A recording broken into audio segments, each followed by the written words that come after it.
मैं अवधेश शर्मा आपका as classes पे स्वागत करता हूँ। और कैसे हैं आप लोग? आशा करता हूँ कि आप लोग सब कुशल मंगल होंगे, अपनी तैयारी बहुत अच्छे से कर रहे होंगे दोस्तों। और ये हमारे चैनल का पहला वीडियो है, पहली क्लास है। जीएस की जर्नी यहाँ से मैं शुरू कर रहा हूँ दोस्तों। और मैं पहला जो विषय शुरू करने जा रहा हूँ वो भूगोल शुरू करूँगा, ज्योग्राफी। और ज्योग्राफी से परीक्षाओं में बहुत बहुत क्वेश्चन आते हैं। आप किसी भी परीक्षा में देखेंगे तो 2-3-4 क्वेश्चन आपको भूगोल से मिल ही जाएंगे। और आज हमारा जो टॉपिक है मैं जो शुरू करूंगा, सबसे पहले हम लोग करेंगे इंडियन ज्योग्राफी, उसके बाद हम लोग बात करेंगे वर्ल्ड ज्योग्राफी के बारे में। और आज जो दोस्तों मैं टॉपिक शुरू करने वाला हूं, सबसे पहला टॉपिक हम लोग करेंगे भारत की भौगोलिक स्थिति। तो पहले हम लोग दोस्तों भारत की भौगोलिक स्थिति को समझेंगे और टॉपिक दर टॉपिक उसके बाद हम लोग क्लास करते जाएंगे। जैसे कि आज हम लोग पहला टॉपिक पढ़ेंगे भारत की भौगोलिक स्थिति। भारत का भूगोल क्या है, मतलब किस महाद्वीप में है, भारत का अक्षांश कितना है, देशांतर कितना है, इन सबको देखेंगे। उसके अलावा फिर हम लोग पढ़ेंगे भारत की भौगोलिक सीमा क्या है। भौगोलिक सीमा मतलब दोस्तों हम लोग सीखेंगे कि भारत के पड़ोसी देश कौन कौन से हैं, कुल मिला के पड़ोसी देश कौन से हैं, भारत की तटीय सीमा कितनी है, भारत की जलीय सीमा कितनी है, हम सब उन सब के बारे में आज हम लोग क्लास अपनी करेंगे। तो मैं शुरू करता हूं अपना टॉपिक। आप लोग जल्दी से जल्दी जुड़ेंगे ना। तो आप लोग सबसे पहले दोस्तों क्लास को आगे बढ़ाने से पहले मैं आपसे बिल्कुल तहे दिल से रिक्वेस्ट करना चाहूंगा कि आप हमारे चैनल को लाइक करें, सब्सक्राइब करें और इसको शेयर करना ना भूलें दोस्तों। तो ये लाइक, सब्सक्राइब और शेयर करेंगे आप लोग पक्का। और तभी से मैं एकदम क्लास शुरू करता हूं अपनी। तो आप लोग जुड़ेंगे और अपनी क्लास को आगे बढ़ाते हैं दोस्तों। तो पहले हम लोग सीखते हैं भारत की भौगोलिक स्थिति। तो भौगोलिक स्थिति का मतलब सबसे पहले तो हम लोग यही जान लेते हैं कि पृथ्वी पर भारत की स्थिति कहाँ है। पृथ्वी पर भारत की स्थिति कहाँ है, सबसे पहले दोस्तों हम लोग इस बात के बारे में बात करते हैं कि भारत की पृथ्वी पर स्थिति कहाँ है। सबसे पहले हम लोग मोटा मोटा यही जान लेते हैं, यहीं से क्वेश्चन आ जाता है। तो ध्यान देंगे, मेरी और क्लास पे ध्यान देंगे एकदम। और जैसे मैं स्टार्ट कर रहा हूं तो आप लोग नोट्स बनाते हुए चलेंगे, अपने प्रॉपर तरीके से क्लास के नोट्स बनाते हुए चलेंगे। मैं बहुत आराम से चीजें क्लियर कराता चलूंगा और क्लास दर क्लास जैसे जैसे क्लास खत्म होगी जस्ट उससे अगली क्लास वैसे ही टॉपिक से आपको मिलती जाएगी। और आप प्रॉपर हैंडराइट से नोट्स बनाएंगे, अच्छे से मैं आपका भूगोल क्लियर कराऊंगा। अब तक के जितना आपके भूगोल के डाउट हैं वो सब मैं आपको क्लियर करा दूंगा। जैसे कि लेके चलते हैं भारत की स्थिति कैसी है, कहां है। तो अगर हम लोग मान के चले तो ये मान के चल लेते हैं दोस्तों, ये कहीं ना कहीं गोला हम मान लेते हैं कि चलो भाई ये गोला हो गया, पृथ्वी का गोला है, इसको हम ग्लोब मान लेते हैं। ये गोला हो गया, कहीं गोला नहीं जो मैंने बनाया बोर्ड पे, इसको आप गोले को मान के चलो कि ये ग्लोब है। और इस ग्लोब के मिडिल में एक मैंने रेखा खींचा है। मिडिल का मतलब बिल्कुल बीच में है और जिसको हम लोग कहते हैं विषुवत रेखा। ये टॉपिक मैं आपको अलग से कराऊंगा दोस्तों। भारत का अक्षांश रेखाएं क्या है, देशांतर क्या है, हम लोग अभी उसको करेंगे। और अलग से मैं आपको एक टॉपिक कराऊंगा अक्षांश रेखाएं, देशांतर रेखाएं, वो मैं आपको अलग से कराऊंगा एकदम प्रॉपर। वो अलग से मैं आपको जब वर्ल्ड ज्योग्राफी का पोर्शन स्टार्ट करूंगा तो मैं आपको वो कराऊंगा। अभी हम लोग का टॉपिक है भारत की स्थिति के बारे में। तो हमने माना कि मतलब भाई माना कि ये एक गोला जो है, इस गोले को मैं कह रहा हूं कि ये ग्लोब हो गया भाई। इस ग्लोब के मिडिल से एक रेखा जा रही है। अगर मिडिल से कोई रेखा गया तो ये ग्लोब दो भागों में हो गया। एक भाग हो गया उत्तर में, रेखा से उत्तर में, और एक भाग हो गया रेखा से दक्षिण में। और अगर आप किसी गोले को दो भागों में काटते हो तो काटने के बाद वो दो गोलार्ध में बढ़ जाता है। उसको तब कह लेते हैं हम लोग दो गोलार्ध में बढ़ जाएगा, दो भागों में बढ़ जाएगा। ज्योग्राफिकल भाषा में उसको हम लोग गोलार्ध के नाम से जानते हैं। तो विषुवत रेखा जिसको हमने कहा इक्वेटर लाइन, या इसको हम लोग भूमध्य रेखा कहते हैं। भूमध्य रेखा ये पृथ्वी के बिल्कुल मिडिल से होके जा रही है और क्या कर रही है, जो पृथ्वी का गोला है, जो पृथ्वी का ग्लोब है, इस ग्लोब को दो भागों में बांट देती है।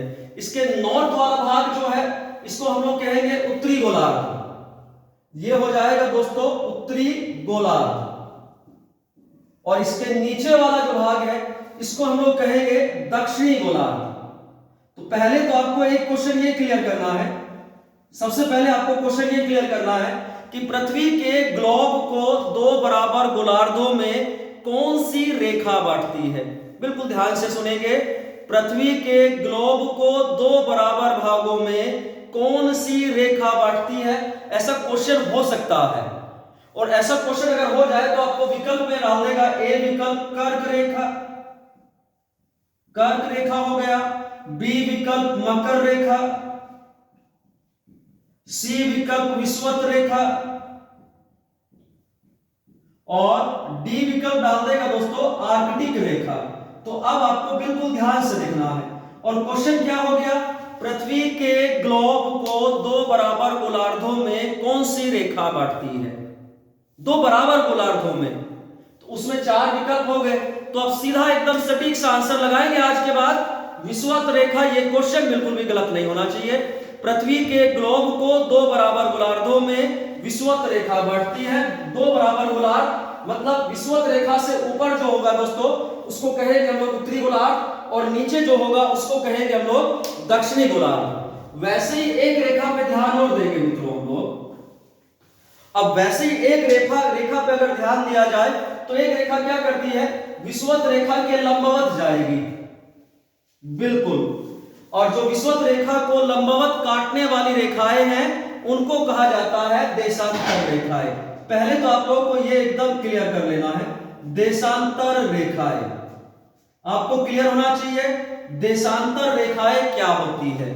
अगर हम लोग बात करें देशांतर रेखाओं की, तो विषुवत रेखा को लंबवत काटने वाली, विषुवत रेखा को लंबवत काटने वाली, या कह सकते हैं नॉर्थ पोल को साउथ पोल से मिलाने वाली रेखाएं क्या कहलाती है? देशांतर रेखाएं।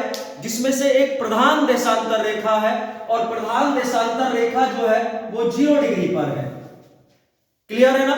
प्रधान देशांतर रेखा कहां पर है? 0 डिग्री पर। दोस्तों अपना नोट्स प्रॉपर बनाते चलेंगे, और हमारा भूगोल का जर्नी शुरू हुआ है। यहां से हम क्लास दर क्लास अपने भूगोल को आगे बढ़ाते रहेंगे दोस्तों। अब ज्योग्राफी की क्लास आज से पहली क्लास है, आप लोग जुड़ेंगे, और चैनल को लाइक सब्सक्राइब करना ना भूलें मित्रों। और जैसे जैसे आप लोग जुड़ते जाएंगे हम लोग अपनी क्लास को आगे आगे बढ़ाते जाएंगे, तो आप ज्यादा से ज्यादा जुड़ने की कोशिश करेंगे, अपने मित्रों को शेयर करेंगे। और चलो दोस्तों अभी आगे क्लास शुरू कर रहे हैं, हम लोग अपनी क्लास को आगे कंटिन्यू करते हैं। तो मैंने क्या कहा, एक हो गया नॉर्थ पोल और एक हो गया साउथ पोल। तो नॉर्थ पोल को साउथ पोल से मिलाने वाली जो रेखा है उसको कहा जाता है 0 डिग्री देशांतर रेखा। इसका नाम जो मैं बीच में दे रहा हूं, ये क्या नाम है? 0 डिग्री देशांतर रेखा, देशांतर रेखा। अब 0 डिग्री देशांतर रेखा ने क्या किया है? अर्थ को दो गोलार्धों में बांटा है। एक हो गया हमारा पूर्वी गोलार्ध और एक हो गया हमारा पश्चिमी गोलार्ध। तो ये जो 0 डिग्री देशांतर है, इसके इधर वाला पार्ट क्या हो जाएगा? पश्चिमी गोलार्ध। इसको हम लोग कह देते हैं पश्चिमी गोलार्ध। इस बिल्कुल ध्यान देंगे दोस्तों, इसको हम लोग कह देते हैं पश्चिमी गोलार्ध। ये पूरा हो गया पश्चिमी गोलार्ध, और ये वाला पोर्शन हो गया पूर्वी गोलार्ध। और अगर इक्वेटर लाइन के आधार पर देखा जाए तो इक्वेटर लाइन के ऊपर में ये हो जाएगा दोस्तों उत्तरी गोलार्ध, और ये हो जाएगा दक्षिणी गोलार्ध। तो कहीं ना कहीं भारत, कहीं ना कहीं अर्थ 4 गोलार्धों में बढ़ जाती है। इस वाले को हम लोग कह रहे हैं उत्तर पूर्वी, इसको कह रहे हैं दक्षिण पूर्वी, इसको कह रहे हैं उत्तर पश्चिमी, और इसको कह रहे हैं दक्षिण पश्चिमी। ध्यान से देखेंगे तो इस वाले गोलार्ध को मैं क्या कह रहा हूं, बिल्कुल ध्यान से टॉपिक को देखना। रीजनिंग में जैसे आप डायरेक्शन वाला चैप्टर जैसे आप करते हो, 8 दिशाएं जो बन जाती है, उस चैप्टर की बात कर रहा हूं मैं। डायरेक्शन वाला चैप्टर आप लोग करते हो, तो उसी के तोड़ने के बेस पर अगर हम लोग इसके बारे में बात करें तो ये वाला पोर्शन हो जाता है उत्तर पूर्वी, ये वाला पोर्शन हो जाएगा उत्तर पूर्वी, तो ये वाला पोर्शन हो जाएगा उत्तर पश्चिम। हम लोग को ना उत्तर पश्चिम जानना है ना कोई जानना, हमको पहचानना है उत्तर पूर्वी। भारत पृथ्वी के किस हिस्से में है? सबसे पहला क्वेश्चन ये आता है कि भारत पृथ्वी में कहां है। अगर उस आधार पे हम लोग बात करें तो इंडिया कहां पड़ेगा? इंडिया हम लोग का दोस्तों इस वाले पोर्शन में नजर आएगा, यहां है इंडिया। आप लोग को बिल्कुल ध्यान में रखना है, ये वाला पोर्शन है इंडिया, और भारत पृथ्वी में किस हिस्से में जा रहा है? तो आप लोग सीधा आंसर दे देंगे उत्तर पूर्वी गोलार्ध। बिल्कुल एकदम ध्यान देखेंगे, उत्तर पूर्वी गोलार्ध। मैं आशा करता हूं मित्रों कि आप लोगों को एकदम समझ में ये बात मेरी आई होगी कि भारत कहां है, भारत पृथ्वी के किस हिस्से में आ रहा है। तो एकदम क्लियर रखेंगे, उत्तर पूर्वी गोलार्ध। उत्तर पूर्वी गोलार्ध के आधार पर अगर मैं बात करूं तो वहीं से हम लोग एक चीज और बात करें अगर हम लोग, तो आप लोग कह सकते हैं दोस्तों, भारत देशांतर रेखाओं के आधार पर कहां पड़ता है, उत्तर। अगर हम लोग भारत की बात करें, भारत देशांतर रेखा के आधार पर अगर बात करें, सॉरी उत्तर नहीं भाई, देशांतर रेखा के आधार पर अगर बात करें, किन देशांतर रेखाओं में भारत की स्थिति है, अगर इस आधार पर बात करें तो आप बताएंगे पूर्वी देशांतर। आप लोगों को बोलना पड़ेगा पूर्वी देशांतर रेखा है। भारत से कोई भी देशांतर रेखा होके जाके जाएगी, अगर भारत से कोई भी देशांतर रेखा होके जा रही है तो वो कौन सी होगी, पूर्वी। बिल्कुल ध्यान देना है, भारत से होकर जाने वाली हर एक देशांतर रेखा पूर्वी होगी, क्योंकि भारत कहीं ना कहीं प्रधान देशांतर रेखाओं के आधार पर पूर्व में पड़ता है। और अगर हम लोग बात करें अक्षांश की, अगर हम लोग दोस्तों बात करें अक्षांश रेखाओं पर, तो अक्षांश रेखाओं के आधार पर भारत कहां है, उत्तरी अक्षांश में, उत्तरी अक्षांश। ये बात आपको एकदम क्लियर रखनी है कि अक्षांश रेखाओं के आधार पर भारत उत्तरी अक्षांश रेखाओं में पड़ता है। ध्यान देंगे बिल्कुल, देशांतर रेखाओं के आधार पर भारत की स्थिति कहां है, पूर्वी भाग में, और अक्षांश रेखाओं के आधार पर भारत की स्थिति कहां है, उत्तर। तो कौन से अक्षांश रेखाएं भारत से होके जाएंगे, हमेशा जितने भी अक्षांश भारत से होके जाते हैं सबके सब अक्षांश उत्तरी अक्षांश है, और जितने भी देशांतर रेखाएं भारत से होके जाती हैं सबकी सब देशांतर रेखाएं पूर्वी देशांतर रेखाएं हैं। और अगर आपसे पूछा जाए भारत पृथ्वी के किस गोलार्ध में पड़ता है, गोलार्ध का मतलब आप कह सकते हैं भारत पृथ्वी के उत्तर पूर्वी गोलार्ध में है। अगर यहां तक की बातें क्लियर है दोस्तों, तो मैं रफ कर रहा हूं, आप लोग चाहे तो एक बार स्क्रीनशॉट भी ले सकते हैं। मैं यहां से हट जाता हूं, आप लोग स्क्रीनशॉट उसका ले सकते हैं, और मेरे हिसाब से आप लोग प्रॉपर नोट्स बनाते चलेंगे। तो मैं इसको रफ करके दोस्तों आगे बढ़ता हूं, और चैनल को दोस्तों लाइक और सब्सक्राइब करना ना भूलें मित्रों। ये आज से पहली क्लास है भूगोल की, और यहां से हम लोग इंडियन ज्योग्राफी की क्लास शुरू करेंगे। और दोस्तों इंडियन ज्योग्राफी की क्लास में सबसे पहला हम लोग का जो टॉपिक चल रहा है वो टॉपिक है भारत की भौगोलिक स्थिति। तो आपको अगर क्लियर हुआ है तो आपसे एक बात आप सीधा ये ध्यान रखेंगे, भारत अपनी भौगोलिक स्थिति के आधार पर किस गोलार्ध में है, तो आप लोग सीधा बताएंगे उत्तर पूर्वी गोलार्ध। आपको सीधा आंसर देना पड़ेगा उत्तर पूर्वी गोलार्ध। मतलब आप लोग कहेंगे कौन सी अक्षांश रेखाएं भारत से होकर जा रही है, तो जो भी अक्षांश है वे सब के सब कौन से होंगे, उत्तरी होंगे। उत्तरी क्यों होंगे मैं फिर बता रहा हूं आप लोगों से, क्योंकि भारत विषुवत रेखा के आधार पर देखें अगर हम लोग, तो भारत विषुवत रेखा से उत्तर में है, और क्योंकि उत्तर में मतलब भारत कहां पड़ता है, भारत उत्तरी गोलार्ध में है। और जितने भी अक्षांश रेखाएं भारत से होके जाएंगी वे सब अक्षांश रेखाएं उत्तरी अक्षांश रेखाएं होंगी। क्लियर। और अगर बात करें प्रधान देशांतर रेखा के आधार पर, तो भारत प्रधान देशांतर रेखाओं के आधार पर पूर्व में पड़ता है। तो जितनी भी अक्षांश देशांतर रेखाएं भारत से होके जाएंगी सब पूर्वी देशांतर रेखाएं होके जाएंगी। और दोस्तों इस हिस्से में है भारत, और हम लोग इसको कहते हैं उत्तर पूर्वी गोलार्ध। क्लियर। तो अब हम लोग आगे बढ़ाते हैं दोस्तों। अब हम लोग महाद्वीप की अगर बात करें तो ये तो आप लोग सबको पता ही है, आप लोग सब जानते हैं कि भारत किस महाद्वीप में है। आप लोग को सबको पता होगा कौन सा महाद्वीप है, एशिया। और एशिया में भी कहां है, तो आप लोग बताएंगे दक्षिण मध्य एशिया। तो हम लोग बताएंगे जस्ट एकदम कि एशिया में भी कहां है, तो अब तब हम लोग को बताना पड़ेगा दक्षिण मध्य एशिया में है। तो दो क्वेश्चन हम लोग के अब तक जो क्लियर हुए हैं। पहला क्वेश्चन तो यही है कि भारत पृथ्वी के किस हिस्से में है, तो तब आपको बताना पड़ेगा उत्तर पूर्वी गोलार्ध। और किस महाद्वीप में है, तो बताएंगे एशिया। और एशिया में कहां है, क्योंकि बेटा एशिया माना कि एशिया तो ये पूरा बड़ा हो गया, तो अब एशिया में कहां है, तो आंसर देना पड़ेगा दक्षिण मध्य एशिया में। भौगोलिक स्थिति हो गई क्लियर। तो अब हम लोग नाम पे बात करते हैं दोस्तों। कुछ नाम की अगर बात की जाए तो नाम पे डिस्कशन कर लेते हैं। आप लोग जैसे सब जानते हैं, हिंदुस्तान,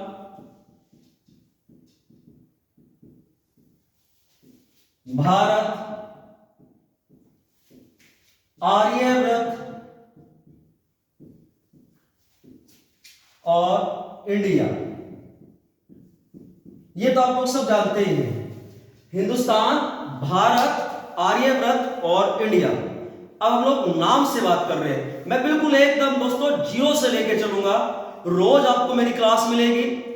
जैसे जैसे हम लोग आगे बढ़ते जाएंगे उसके बाद फिर आपको लाइव क्लास में जस्ट एकदम आगे थोड़ा थोड़ा सा बढ़ते जाएंगे तो लाइव क्लास भी आने शुरू हो जाएगी दोस्तों। लेकिन अभी आपको रोज एक वीडियो इंडियन ज्योग्राफी से मिलती रहेगी, आगे आगे क्लास बढ़ती रहेगी। और मेरे साथ साथ में दोस्तों आपको मैथ का क्लास, आपको रीजनिंग की क्लास, आपको करंट की क्लास, आपको हिंदी की क्लास, आपको रोज इन सब क्लासों में आपको सब क्लास मिलेंगे। आपको रोज एक मैथ की क्लास मिलेगी, आपको रोज एक रीजनिंग की क्लास मिलेगी, आपको रोज एक हिंदी की क्लास मिलेगी, आपको रोज एक करंट की क्लास मिलेगी और आपको रोज मेरे साथ एक जीएस की क्लास मिलेगी। 5 क्लासें आपको डेली पर डे आपको हमारे चैनल पे मिलेगी। आप लोग दोस्तों इसको लाइक करें, सब्सक्राइब करें और इसको शेयर करना ना भूलें, अपने दोस्तों को बताएं। और मैं यस क्लासेस जैसा हमारा जो हमारी एक सोच है, जो हमारी एक पहल है, आप सबके बीच में जो हम लोग लेके आए हैं, प्रयास है कि आपको कुछ ना कुछ अच्छा कराया जाए। और दोस्तों बिल्कुल मैं अवधेश पंडित पक्का वादा प्रॉमिस करता हूं आपसे कि इस चैनल पे आप लोगों को कभी भी कोई भी बैच बिकता हुआ नजर नहीं आएगा। जब भी क्लास होगी सबकी सब निःशुल्क होंगी, आपको कभी भी कोई भी बैच बिकता हुआ नजर नहीं आएगा। बस आप लोग हमारे साथ जुड़ेंगे, लाइक और सब्सक्राइब करना ना भूलें। तो अभी हम लोग फिर आगे बढ़ते हैं, अपने नाम पे बात करेंगे दोस्तों। जैसे मेरे बोर्ड पे लिखा हुआ है, हिंदुस्तान है, भारत है, आर्यव्रत है और इंडिया है। तो दोस्तों हिंदुस्तान नाम आप लोग सब जानते हैं, हिंदुस्तान भी कहा जाता है। तो हिंदुस्तान नाम देन किसकी है, एक क्वेश्चन ये कभी कभार पूछ लेता है दोस्तों। हिंदुस्तान नाम कहीं ना कहीं ईरानी लोगों की देन है, ईरानियों की देन है। ईरानी लोगों के साथ में जब भारत का व्यापार होता था तो दोस्तों ईरानी लोगों ने सिंधु नदी को हिंदू नदी कहा। सिंधु नदी को लोगों ने हिंदू नदी से संबोधित किया। ये बिल्कुल ध्यान देंगे, ईरानी लोग क्या कह रहे हैं, ईरानी लोगों ने दोस्तों सिंधु नदी को हिंदू नदी के नाम से संबोधित किया था। हिंदू नदी, आपको ये बात एकदम क्लियर रखनी है। पहले जो दोस्तों ये जो हिंदू शब्द है ये पहले जो यूज किया गया वो सिंधु नदी के लिए यूज किया गया। तो सिंधु नदी के लिए पहले यूज किया गया हिंदू शब्द। अगर आपसे कभी भी पूछा जाए कि हिंदू शब्द से ईरानी लोगों ने किस नदी को संबोधित किया, ईरानी आप लोग ईरानी को आप लोग दोस्तों पर्शिया भी कह सकते हैं। कहीं कहीं आपको लिखा मिल जाता है पर्शिया, तो आप लोग ये याद रखेंगे पर्शिया भी लिखा मिल जाता है कहीं कहीं, तो वो ध्यान रखना है। पर्शिया शब्द लिखा होता है या ईरान लिखा होता है। तो इन लोगों ने सिंधु नदी को हिंदू कहा है और हिंदू नदी के क्षेत्र में रहने वाले लोगों को हिंदूवासी कहा गया। और वहीं से एक शब्द निकल के आता है हिंदुस्तान, वहीं से एक शब्द निकल के आता है सनातन धर्म, हिंदू धर्म, वहीं से निकल के आया हिंदू धर्म। मतलब जो हिंदू नदी के क्षेत्र में रहने वाले लोग हैं वो जिस धर्म की ओर आस्था रखते हैं उसको हिंदू धर्म कहा गया। तो एक ये धारणा आप लोगों को ध्यान में रखना है, यहीं से शब्द निकला है हिंदुस्तान। तो इसलिए फिर यहीं से हिंदूवासी शब्द कहा गया और हिंदूवासी मतलब हिंद के क्षेत्र में रहने वाले लोग, और उनको कहा गया। फिर हिंदुस्तान शब्द निकला। और दोस्तों हिंदुस्तान शब्द का प्रयोग सबसे ज्यादा जो हुआ था वो मध्यकाल इतिहास में। हिंदुस्तान शब्द का ज्यादातर प्रयोग जो किया गया था वो मध्यकाल मिडिल हिस्ट्री में किया गया। तो नाम आपको बिल्कुल नाम से लेके चल रहे हैं, बिल्कुल एकदम जीरो से क्लियर रखना है। हिंदुस्तान शब्द किसकी देन है, ईरानियों की, पर्शिया वालों की, जिन लोगों ने सिंधु नदी को क्या कहा, हिंदू नदी। सिंधु को क्या कहा, हिंदू नदी। हिंदू नदी से मतलब हिंदू क्षेत्र में, हिंदू नदी क्षेत्र में रहने वाले हिंदूवासी, हिंदूवासी शब्द से निकला है ना हिंदुस्तान, और वहीं से निकला हिंदू धर्म। क्लियर। उसके बाद हम लोग अगर बात करें भारत, तो ये तो आप लोगों को पता ही होगा भारत, इसके बारे में तो सीधा यही है राजा शांतनु और शकुंतला का पुत्र, शांतनु और शकुंतला का पुत्र जो था राजा भरत के नाम पर। आप जान सकते हैं आर्यव्रत के एक राजा थे, आर्यव्रत के राजा भरत के नाम पर, आर्यव्रत के राजा भरत के नाम पर। लेकिन एक क्वेश्चन यहां से और क्लियर करेंगे कि भारतवर्ष का पहला अभिलेखीय साक्ष्य, भारतवर्ष नाम का सबसे पुराना अभिलेखीय साक्ष्य कहां मिला है, यह आपको ध्यान रखना है। भारतवर्ष नाम का दोस्तों सबसे पुराना अभिलेखीय साक्ष्य,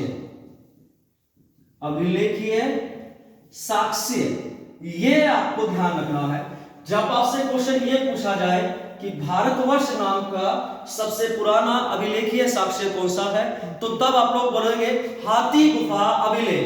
तो एकदम क्लियर रखना है, हाथी गुफा अभिलेख।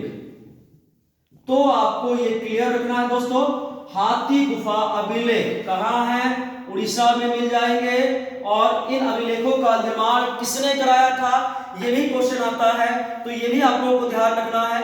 इन अभिलेखों का निर्माण कराया था खारवेल, कलिंग शासक खारवेल कट्टर जैन समर्थक था, तो इनका भी निर्माण किसने कराया था, खारवेल ने कराया। और दोस्तों ये किस धर्म से जुड़े हैं, जैन धर्म से।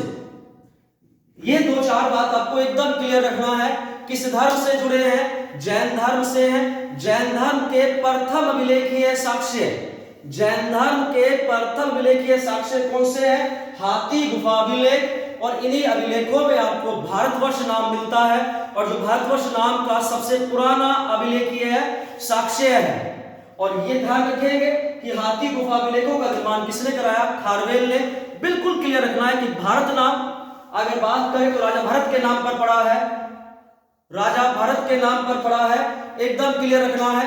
और आगे बढ़ाते हैं दोस्तों, तो ये भी आपको ध्यान रखेंगे। बात करते हैं आर्यव्रत की, और आर्यव्रत पे अगर बात करें तो बिल्कुल क्लियर करेंगे आर्यों के रहने का निवास स्थान, जो आर्यों के रहने का निवास स्थान है उसके बारे में बात कर रहे हैं। आर्यों का निवास स्थान ही क्या कहलाया है, आपको याद रखना है, आर्यव्रत। आर्यों के रहने का निवास स्थान ही क्या कहलाया है, आर्यव्रत, और वहां से ये नाम निकला है। इंडिया के अगर नाम करें, इंडिया नाम, तो दोस्तों यूनानी लोगों का आपको नाम याद रखना, यूनानी लोगों ने, आप कह सकते हैं ग्रीक लोगों ने क्या किया, सिंधु नदी को एक नाम दिया था, सिंधु को एक नाम दिया इंडस नदी, इंडस रिवर। ग्रीक लोगों ने सिंधु नदी को इंडस रिवर के नाम से संबोधित किया, और वहीं से जो नाम निकल के आया वो नाम कौन सा निकला, इंडिया। और इसका प्रयोग ज्यादातर किस काल में हुआ, तो आप ध्यान रखेंगे ब्रिटिश काल। ब्रिटिश काल में पूरे विश्व पर बड़े जोर शोर से जो शब्द नाम यूज किया गया भारत के लिए, वो नाम था इंडिया। तो ये चार नाम आपको एकदम क्लियर रखना। हिंदुस्तान नाम ईरानी लोगों की देन है, जिन्होंने सिंधु नदी को हिंदू कहा, वहां से हिंदुस्तान निकला। हिंदुवासी क्षेत्र में रहने वाले लोगों को हिंदुस्तानी लोग कहा गया, वो मध्यकाल में प्रयोग किया गया। मतलब आर्यव्रत, तो आप याद रखेंगे भरतजन का एक राजा था, है ना, भरतजन। तो आपको याद रखना भरतजन के राजा भरत के नाम पर ये आर्यव्रत नाम पड़ा है। वैसे एक बात और याद रखेंगे, भगवान राम, श्री राम के भाई का नाम भी क्या था, भरत था, वो भी याद रखेंगे। लेकिन यहाँ पे आर्यव्रत के राजा भरत के नाम पर कहा गया भारत। कहानी है, शकुंतला का पुत्र है ना, ये बिल्कुल कहानी है। शकुंतला देवी, दुष्यंत, राजा दुष्यंत और शकुंतला का पुत्र है, वो पूरी कहानी है दोस्तों। और आप एक बात ये भी याद रखेंगे, भारतवर्ष का नाम का सबसे पुराना अभिलेखीय साक्ष्य जो मिलता है वो हाथी गुफा अभिलेख में मिलता है। सबसे पुराना भारतवर्ष नाम का अभिलेखीय साक्ष्य है, और जिसका निर्माण कराया था खारवेल ने, जो जैन धर्म से जुड़े थे। फिर आर्यों के निवास स्थान के कारण इसको कहा गया आर्यव्रत। और वहीं यूनानी लोगों ने सिंधु नदी को कहा इंडस रिवर, और इंडस से निकल के आता है इंडिया। तो ये चार नाम आपको क्लियर रखना है। और दोस्तों संविधान में अगर बात करें तो संविधान में जो दो नाम प्रयोग किए गए, नाम पे ही बड़ा डिबेट हुआ कि देखो भाई हम भारत नाम रखें या इंडिया नाम रखें। तो ये नाम का लेके बड़ा ही डिबेट चला था दोस्तों, और इस नाम को लेके कोर्ट में केस भी आया था। तो कुछ लोग कह रहे कि इंडिया रखो, कुछ संविधान सभा के लोग कह रहे कि भारत रखे, और ये भारत नाम छोड़ना भी नहीं चाह रहे क्योंकि परंपरागत नाम है, मतलब भारत तो पहचान है भारत की, तो भारत नाम छोड़ना भी नहीं चाह रहे दोस्तों।